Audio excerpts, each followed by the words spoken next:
आपल्या आयुष्यातील दुःख, आपल्या आयुष्यातील आव्हानं आपल्याला सर्वात मोठे असे वाटत असतात. परंतु तुम्ही विचार करा, जो कोणी या शेतीचा मालक असेल त्याच्यासमोर किती मोठे प्रचंड अवाढव्य असे आव्हान आहे.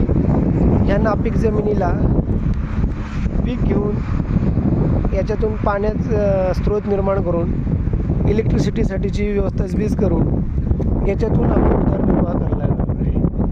आपण सतत इतरांकडे असणाऱ्या आव्हानांकडे बघून, आव्हान या अर्थाने म्हणतोय मी कारण आपण त्याला दुःख म्हणण्यापेक्षा आव्हान म्हणून त्याच्याकडे पाहिले तर नक्कीच आपण नापीक जमिनीतून सुद्धा चांगलं उत्पादन करू शकतो आणि आपण चांगल्या प्रकारे त्याच्यातून उत्पादन करून आनंदीमय जीवन जगण्याचा प्रयत्न करू शकतो.